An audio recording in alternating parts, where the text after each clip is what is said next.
Hi friends, అందరు బాగున్నారా? ఇప్పుడు నేను చెప్పబోయే వీడియో గోధుమలతో దీపం ఎలా పెట్టుకోవాలి. ఇది సూర్య భగవానునికి పుట్టినరోజు సందర్భంగా మనం చేసుకునే పూజ.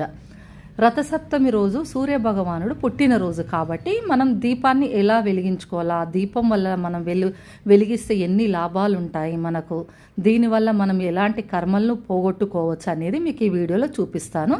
ముందుగా మనం నేలపైన కానీ, స్టూల్ పైన కానీ, టేబుల్ పైన కానీ గంగ నీళ్ళతో అలికి ఎర్రటి వస్త్రాన్ని పరచుకోవాలి. ఎర్రటి వస్త్రం సూర్య భగవానికి అత్యంత ప్రీతికరమైనది.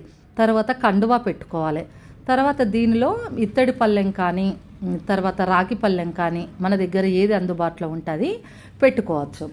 ఇలా ఇత్తడి పళ్ళెము, రాగి పళ్ళెం పెట్టుకొని దీనిలో ఏ విధంగా చేసుకోవాలనేది మీకు చెప్తాను.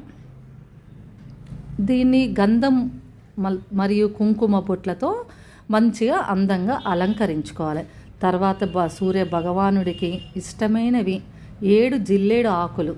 7 జిల్లేడు ఆకులు అంటే సూర్య భగవానుడు 7 అశ్వాలను రథం ఎక్కి తను పనులను చేసుకుంటాడు కాబట్టి మనం 7 జిల్లేడాకులను పెట్టుకోవాలి. ఈ 7 జిల్లేడాకులే ఎందుకు పెట్టుకోవాలంటే 7 జిల్లేడాకుల్లో దీపం పెడితే దాని వాయువు అనేది మనకు సైంటిఫిక్గా మన ఆరోగ్యాలను కూడా మంచిగా ఉంచుతుంది. సూర్య భగవానుడు ఆరోగ్యాలను, అష్టైశ్వర్యాలను ఇవ్వాలంటే ఇలాంటి దీపాలను వెలిగించుకోవాలి. తర్వాత ఈ 7 ఆకులను గంధంతో అలంకరించిన తర్వాత ఇందులో 9 పిడికల గోధుమలు పొయ్యాలి. సూర్య భగవానునికి గోధుమలతో నైవేద్యం పెడితే దానివల్ల మనకు ఎంత ఉపయోగం అంటే 9 నవగ్రహాలు కాబట్టి మన మొట్టమొదటి నవగ్రహంలో సూర్యుడు కాబట్టి సూర్యుడిని శాంతపరచాలన్నా, నవగ్రహాలను శాంతపరచాలన్నా 9 పిడికల గోధుమలను తీసుకోవాలి. సూర్యుడికి మనం అన్ని రకాల మనం చేస్తూ ఉంటే సూర్య భగవానుడు మిగతా శని గ్రహాలను కూడా మన దగ్గరికి దరిదాపున కూడా రానివ్వడు.